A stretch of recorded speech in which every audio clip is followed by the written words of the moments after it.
Hi, everyone. Welcome to the Be Her Village podcast. My name is Caitlin McGrayas, and I'm the founder of Be Her Village.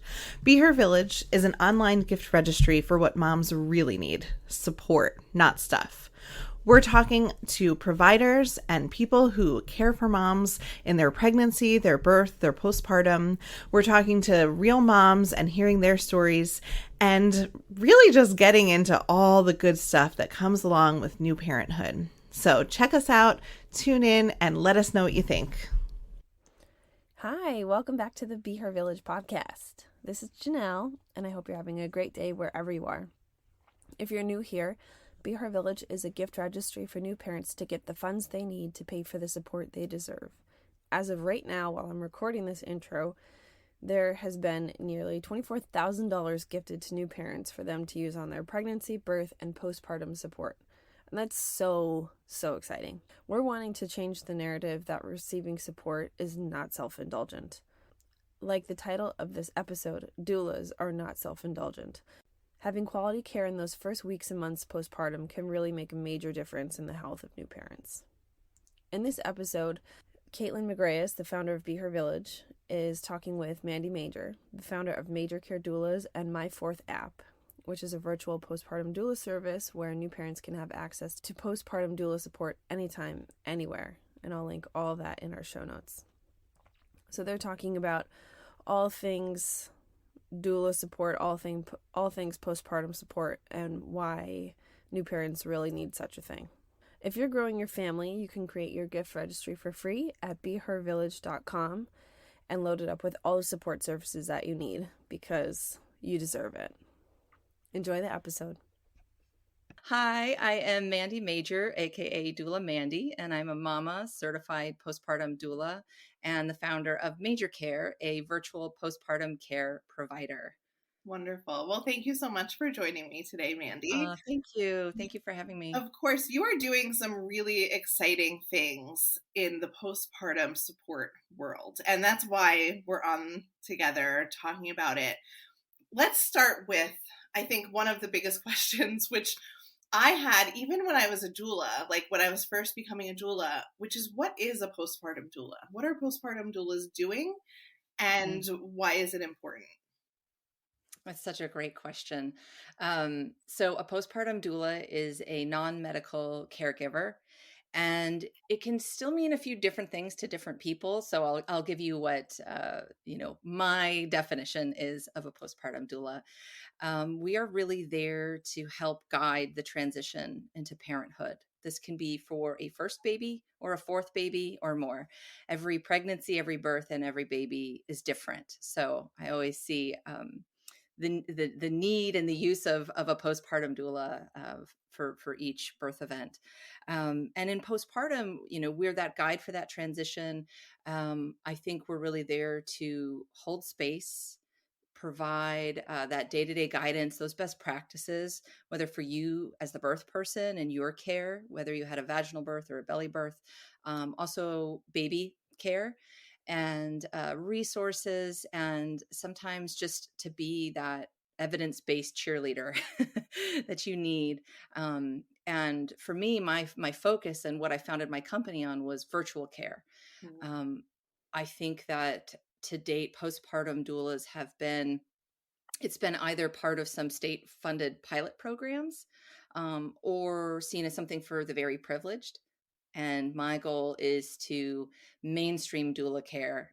Everyone needs and everyone deserves a doula. Yeah. And to me, virtual was always the answer for access and affordability. And the pandemic probably didn't hurt that business model. Yeah. Well, it's so funny because, we launched right before the pandemic, and I had started on this idea in 2019, and people thought they were being nice to my face, but they were a little like, oh, so how's that going to work? And I just felt it in my bones. And my background before birth work was in digital media. And I was very excited about that fusion. And I just felt like there are so many doula deserts.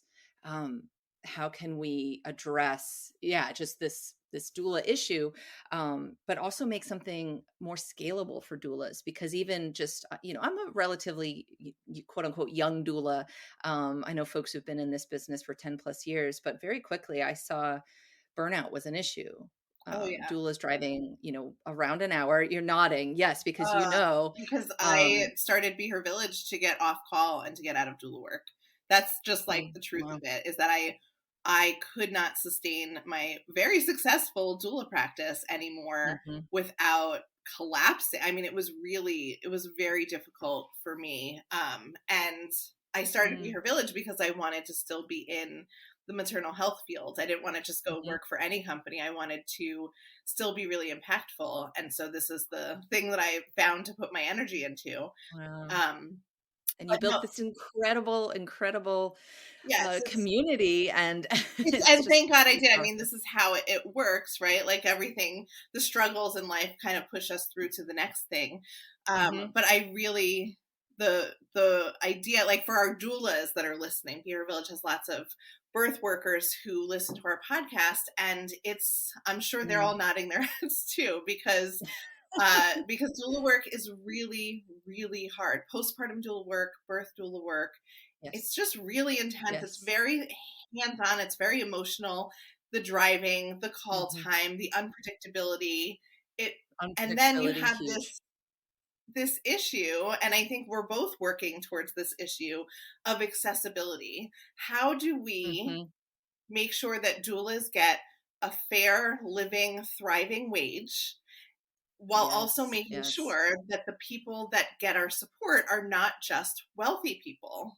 Like, how do we make doula support accessible for Right. everybody while also making sure that doulas are cared for themselves and are getting a living wage? And we It's both such an have our important own point. answers to that. And everybody, we know Be Her Village is all about helping, a gift Mhm. registry, helping friends and family to fund That our doulas. visibility. Mhm. Yes. And your new amazing app is so exciting. I would love for you to talk about what you've developed and how it's helping make postpartum doulas accessible to everybody.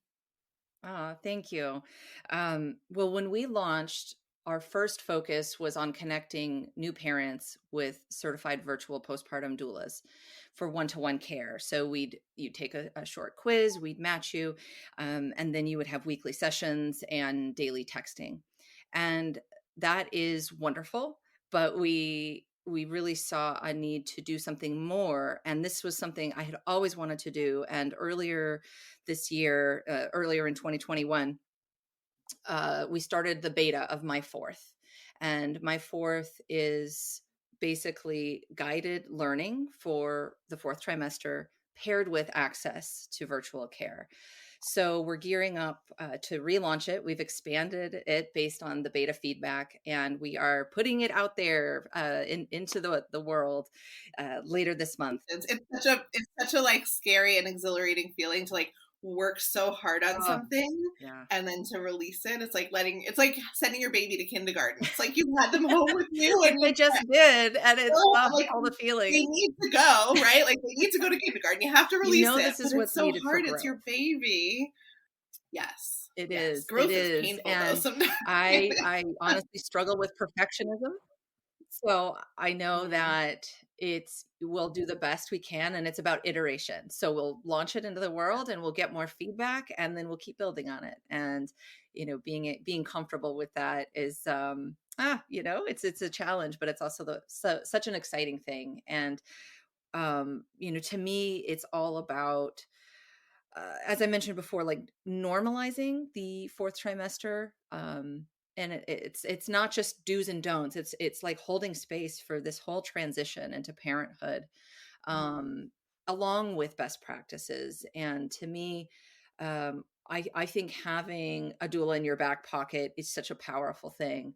Um, Oh, a doula in your back pocket is amazing. That's Thank amazing. I you. don't know if that's your slogan, but it should be. It's part of what we say, our tagline is postpartum made better. And that we mean in every sense of the word. But yeah, having a doula in your back pocket is so powerful. And we have made it as affordable as possible, but recognizing, maybe that's not something that's possible. So at least all of the content is free. And that's important to me, to us, from a place of equity, and just allowing people to have that soft space, the soft place to land after having their baby. So I'm 9, 7, and 5 years postpartum. And one of the overwhelming memories that when I think of like fresh postpartum is being alone in my house possibly with older children, depending on which period I'm talking about, nursing nonstop and anxiously Googling things. Yep. That was my experience. And when I wasn't anxiously Googling, I was anxiously Facebook mom grouping. Yes. Which would then cause more anxious Googling. It was a very bad cycle. It is. It's this terrible cycle. Yep. That's so exactly when I think about that postpartum experience, and I think instead having a doula in my back pocket, where instead of saying, baby's suckling like this, or this rash, what does this mean? If I could have texted or called, but honestly, even texting a trusted resource who knows me and my baby and has a little bit of background on me and can just support with evidence-based, calming, professional expertise, that sounds so impactful. And it sounds, I think, to somebody who maybe hasn't been postpartum yet or hasn't gone through adding a baby to your family, it's like, cool, you're going to text me, Right. Like cool, how does that work? Except that mothers are trapped under their babies in recliners and sofas and beds. Like, that's what postpartum is. We're trapped under our babies and we have our phones in our hands and we're looking for support. Yeah. And that's where, to me, the virtual work, we want to meet people where they are, which is exactly, it's on your phone, and you're nap trapped, right?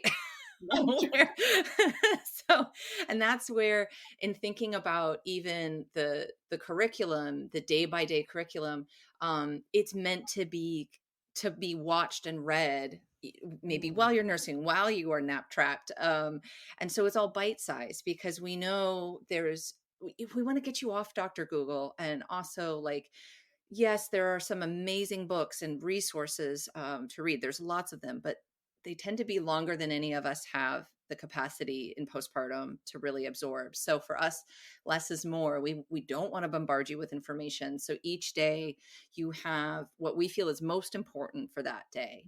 A few tips, some inspiration, and we've also bundled in a wellness tracker, because that was so important to me and missing, where with the pregnancy apps, right, there are, you're just tracking your baby. It's, baby's this big and this is happening. And then after you deliver, all the apps are also for the baby. So how many poops, how many pees, how's baby sleeping? And where are we in that equation? And it's actually really important for you to keep track of any medication you might be taking. Have you gone number 2 recently? Because that can cause a lot of problems in postpartum. How's your bleeding? How is your bleeding? How's your mood? How's your mood? Yeah, exactly. Oh, exactly. I love it. So we're what we have is the ability to track how much water have you had? How have you eaten? Right? Because that's a big one. I'm really headachy. Well, what are maybe some non-medical reasons for that? And then we also give you the warning. Last time you drank water. Yeah, like, what is that? And I remember walking into one of my favorite stories. Sorry, Mandy. Is no. That I was 3 days postpartum with my first. I had a cesarean. I didn't want, like, an emergency cesarean. And the baby had a hard time latching. I wasn't producing everything that could go wrong. And like every other mother normally experiences, it was all colliding. And I walked into my doctor's office and hilariously, like, had been trying to breastfeed in the waiting room and hadn't pulled my shirt down. So I'm walking in with my boobs out, but I couldn't tell. I forgot. My mom was like, please put your shirt down. And he took one look at me. He told his nurse to go get 2 cups of water for me. I didn't recognize it at the time. And he looks at me and he goes, so how's it going? And I said, I'm not producing any milk. The baby's not getting any milk. And he's like, have you eaten or drank anything? And I just looked at him and I was like, no, of course I haven't. I'm trying to breastfeed. And he looks at me and it's like so basic, But again, just This is little it. basic bits. He said, well, in order to produce milk, you have to eat and drink. I said, Yeah. oh, okay. Of course I know that now. And of course I probably would have known that before. But when you're in it, when you're Mm-mm. so deep in it, a simple reminder of, hey, care for yourself, That's it. because it's the only way that you can care for your baby. Exactly. I love the idea of a wellness tracker Thank for you. moms, Thank you. Well, it's for like the parents. oxygen mask in the airplane, right? Yes. And it's really hard to do that in postpartum. And just those little things of saying, how much water have you had? Have you gone to the bathroom? Those little things. Like, what we really want to do is be able to hold space for where you are. It's also looking at preventative wellness. So we want to make sure we stay very far ahead of some, preventable negative outcomes, with just some of those very basic things. And I'm not going to use the self-care word, because self-care does not apply to going to the bathroom, feeding yourself, and showering. I'm sorry. I feel really No, strongly it about doesn't. that. I also feel strongly. I saw a meme once and it just resonated so hard that we have to stop shouting self-care at people who need community care. Because the truth is that we need to be uplifted and supported by many people. Exactly. It doesn't land on us. Exactly. And that's well, I think you were going to ask something else, but that just really quickly, because what we need and what we're asking for in this country is completely standard in most places around the world. And Oh my God, Mandy, we need to talk about this. like, It's how much time do we have? we have days. Let's just go through it.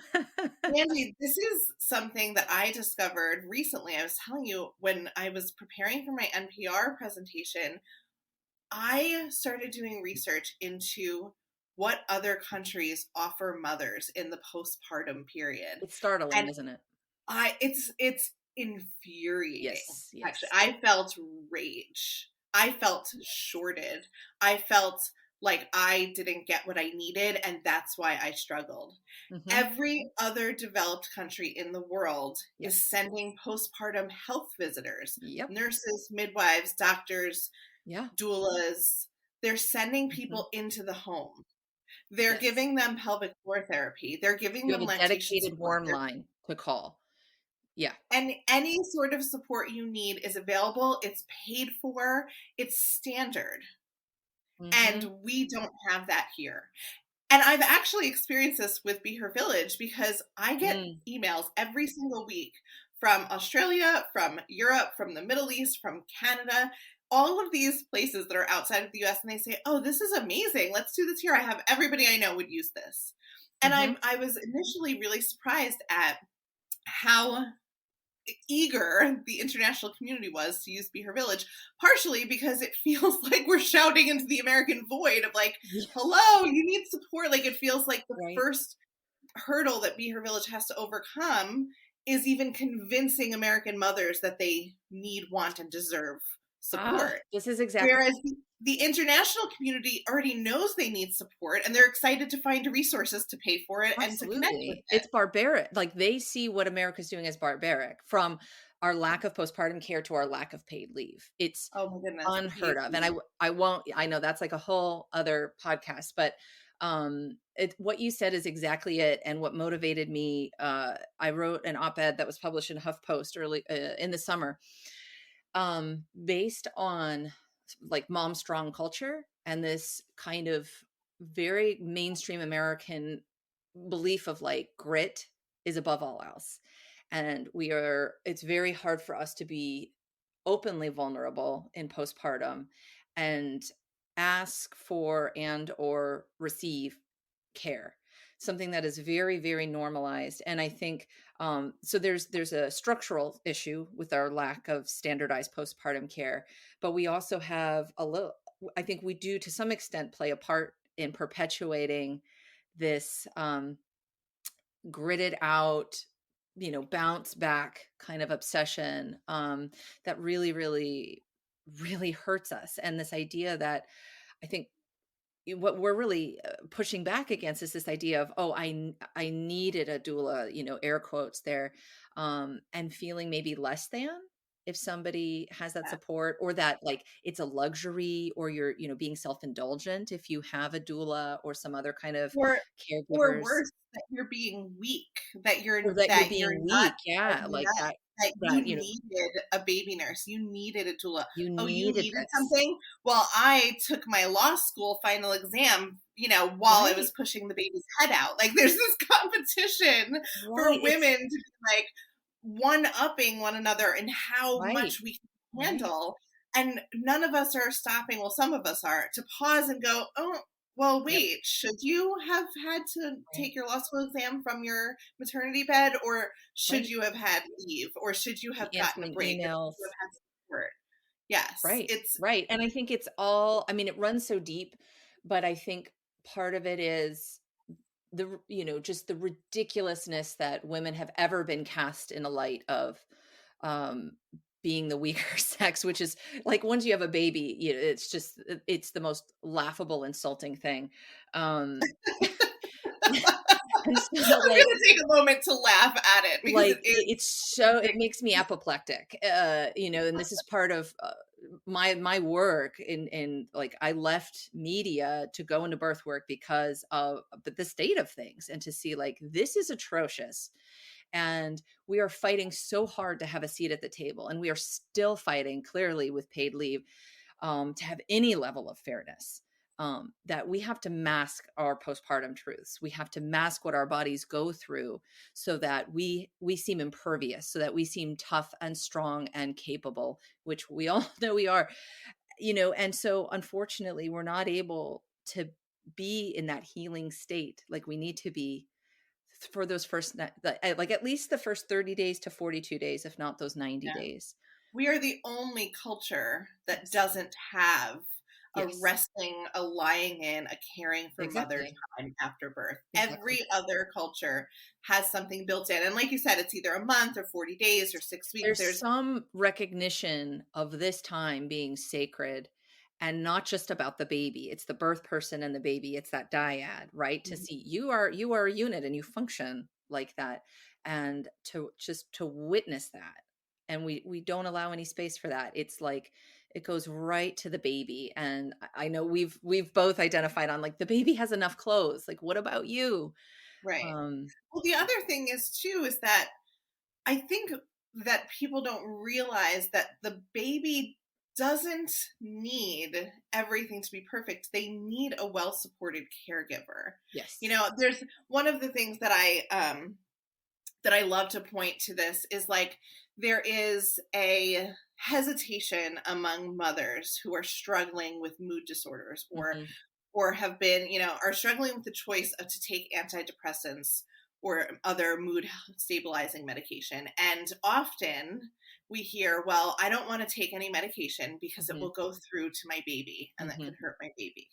And I'm not going on either side of this. I think it's a very personal choice, but more about the way we make this decision. You always hear, well, it'll hurt the baby, it'll hurt the baby. But what Right. you don't see them considering is that it's documented that when mothers are struggling, they're not responsive to their babies in the same way as when their mood is stable. They're Mhm. not looking at them, they're not giving them the same attention, they're not responding to them. And so while we're, holding the baby up on this pedestal of like this totally helpless, weak little Mhm. thing, which actually babies are super smart They're and very resilient resilient. upon birth. They're incredible. We're also taking out this factor of like, the baby's need, it is a dyad. It's not just Right. about, is the baby okay? The baby can only be okay when the Mhm. caregiver is okay. And so we have to look at that side of the equation in order Ex to care for our exactly, babies properly. exactly. And Yeah. that's one of the things in my fourth, based on the feedback, we incorporated a postpartum planning toolkit to get ahead of some of these things that come up. So part of that toolkit is assembling a care team, which is it sounds very basic, but it's a new concept, I think, for folks, where so much energy spent on the birth, right? I'm going to create a birth plan. My OBGYN or midwife is on deck for that. We're going to work through all the logistics. And then there's this big, like, I'll figure it out for everything that comes Mhm. post delivery. And part of that is getting a sense of, what are your needs? What were your needs pre-pregnancy? If you are somebody who has a history of depression or anxiety, anything, along like that spectrum, um, to have something in place for postpartum. What do the signs of postpartum depression, anxiety, or psychosis look like? Does your partner or support person know what those signs are? Um, do you have a provider lined up? And just having those resources and having those conversations to think about, what might I need after, and to plan for postpartum like we do the birth, to spend equal energy or maybe even a fraction of the energy, but to be aware of kind of what your needs are and where your resources could be if you need them. I love that. I love that sort of idea of how much attention we're paying towards and prep we're putting towards our birth and Mhm. our postpartum. It's very similar to me of Mm. like all of the attention that's poured into a wedding day, which is Yes, hugely important, just like your birth. I'm not discounting the way you're made to feel at your birth stays with you for the rest of your life. It's yes, it imprints very wildly, deeply. wildly important. And it is also sort of how we kick off into our postpartum experience. When you have a Mhm. traumatic birth, you're entering in a very vulnerable state already, sort of Right. like down for the count. And at the same time, it's like, okay, so you can pour that energy into your wedding day, but if you haven't done the work, if you don't have the foundation Yeah, for a good marriage, that's it it. doesn't matter how great the wedding day is. And it's so similar with birth, as we have to look forward to those next, weeks and months I ahead. always talk about that, planning for the wedding versus planning for the marriage, and it's so true. And have that birth plan. It's so Yeah. important. And what your plans are and what's important to you. But as you said, it's being aware of what's normal in postpartum, and what your needs may be, studying lactation a little bit. And I think that's also something where having a postpartum doula can be so pivotal, not only navigating the day to day, but if someone to listen to your birth story, and if there is any sort of trauma to work through, or lack of control, lack of consent, like whatever that might have been, you do need to hold space for it. And it can be really uncomfortable for friends and family to show up for that and to just listen, because a lot of times there's that toxic positivity of like, I just did a reel about this on Instagram, like, well, at least you're okay, at least the baby's healthy. Yes, those things are true, or can be true, but it can really invalidate what someone's been through. And I think that postpartum doulas are trained to, one, hold space and listen, but also to not narcissistically share their own experience. So it's like, um, and I shouldn't say it's not always narcissistic. That's just the term for it. When, it's very easy when someone talks about their birth experience to say, oh, well, this happened to me, but and it can be a way to identify, but it also can take away that moment and that processing for the birth person.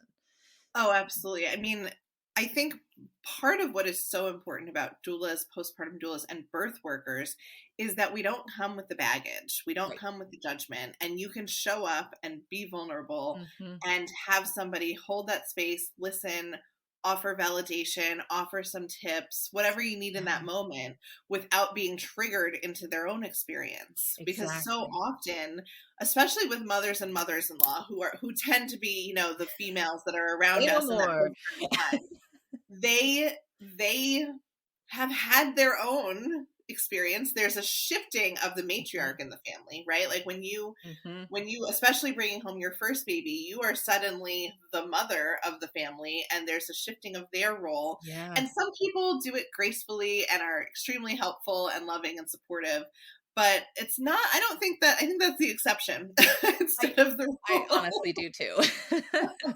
I honestly Not do to too. knock grandmas, but like it's just, there's an entire emotional journey happening for them too. Yeah. And there's decades of experiences, and there's a whole relationship, and you have to be in a relationship with them for decades more to come, hopefully. Hmm. And with a doula, you're able to talk to them, get advice, get support, ask questions, and not have all of the weight of an entire relationship to handle That's at the same exactly time. it. It's just so layered, and I think there's obviously family structures are vital. Um, and like to me, I don't know many people who want to talk about like the shape of their nipples with their mother-in-law, with even sometimes their closest friends, of like, I passed a clot Yeah. that looks like this. Should Right. I be concerned? Or And even if they were comfortable, the friend has no idea. the friend has no idea. They'll be like, No that idea. didn't happen to me, so I don't know. And there's Or just so or many questions. worse, or worse, gives bad advice. Well, I just bottle fed, or I just gave up on this. Like Right. there can be, which it's not to say that that's not the right answer for some people, but to Right. be met with that sort of personal story and discouragement when you're actually looking for support, it's a real risk because we're Yeah. so vulnerable in that Right. postpartum time Right. You're just so when we need hungry for information. support and good advice, and to be held in that experience yourself, right? You're giving, giving, giving to this tiny human who's baffling. You're learning all about them, and healing, and you're on this 24-hour clock. And that's where I just see, can we just please like like work away or chip away at that narrative that there is privilege in having support after after Mhm. after birth. And change the tune to we all deserve it. We all deserve it, and we're we're the only country that's not, where we're not getting it, and we're having to fight for some very basic rights that I would argue we have more sensitivity around a knee surgery than we do giving birth. Absolutely. Um, I remember laying with my C-section and like just laying there going, I can't believe I have to take care of a baby right now. right, Like like if it was any what? other surgery, people would just be like doting on me. And instead I was alone in a hospital room Yeah, trying to get up and take care of my 2-day-old baby. right. It was such a wild experience. And it was the first, that was well before I became a doula and got into the Hmm. maternal health field, but it was the spark. It's like, what is going on here that I'm Yeah. being treated like this? Yeah, It's and that's how there were absolutely so many astounding. things when I look back. I just thought, well, one, and I talk about this in that HuffPost piece of like, I had a lot of pride in my grit, that I Mm. can, muscle through quite a bit. And I didn't, it sounds laughable to me now, but when I was pregnant, I just didn't really think about the lack of support. So I was, highly educated, highly privileged. I was in New York City at the time, so great access to care. But I didn't think about, like, I lived in a fourth floor walk up. My husband had a week off, and that was it. And then I was going to be by myself, other than my sister-in-law coming for 2 different visits, which was a godsend. But I didn't think that was it, and everyone else lives far away. Um, and so you can kind of, and she was also born early. She was born a month early. Oh my Um, goodness. so there was so much to figure out. And it was really interesting of like, she had a visit. She had a pediatrician's visit 2 days after discharge from the hospital. What about me, and like all of that care and so many gaps of care? And that's really, it just, she changed my whole life. She galvanized me. And that's where, um I think about like my personal experience, and I saw that, and then, just got into the research of just how subpar the postpartum experience is at large, but how dangerous and deadly it is for folks who do not have some of those same privileges, do not look like me. It's really, there's such a stratification to birth outcomes in this country. And if you're in a rural area, if you are a person of color, especially if you're Black or Indigenous, um, it is terrifying and inexcusable what those outcomes can look like. Absolutely. That women are in danger Yes. when they're giving birth, and they're in more danger when they are of certain color or race Mhm. Mhm. um, or where they live, Yeah. rural or urban. Mhm. It's unconscionable. Absolutely. And one of the facts that actually, while we're on this sort of, it's always a balance, right? Of like, you don't want to scare people and but we have to talk about the realities Exactly, of and I don't wanna, yeah, how it's our like system you is don't failing them. wanna just play into the fear. And that's also, I think, part of it, where we don't talk about postpartum because it's like, don't spoil the pregnancy. So we always want to be mindful of that, I think, and also not having um people who, like, I know there's a movement, and I think this is so wonderful, like, we need to celebrate Black joy, not just lead with the morbidity stats, Yeah. the rate of maternal mortality and things like that. It's a yes, and okay, Mhm. this is here. How do we fight against those outcomes, and then also focus on the joy and the wonder of this time, and how to support it with that joy. Yes, I love that. That's very beautiful. Well, Mandy, thank you so much for coming on and talking to me today. How can we find your app? How can we get on the wait list for it and know about all of the updates that are coming? I would love to just share what you're working on with everybody. Thank I will you. link the articles that you've written in the show notes. But how can we be in touch with you? Yes. So you can go to our site, to Major Care, which is www.thatismajor.com, because birth is a major event. So let's treat it like it is. um, as we always say, having a baby is major. So you can find us there. And by the week of November 15th, my fourth will be live, and you'll be able to download it right there and get started. And you can also find us on social at Major Care Doulas with an S, or find me on Instagram at Doula Mandy, Mandy. Awesome. I love it. Thank you so much. This was so Thank wonderful. And you. good luck with your launch and your baby being introduced to the world. It's so exciting. Oh, thank It's you pretty so much. major. Thanks so much for having me. I really appreciate it. It's so my pleasure. All right. Talk to you soon, Okay, Mandy. Bye. bye. Thanks again for tuning in. If you feel so inclined, like us, share this episode, and if you're really feeling good, subscribe so you never miss an episode. And if you're feeling like you're missing us in between episodes, you can find us on Instagram and Facebook. We appreciate all your support, truly. Have a great day.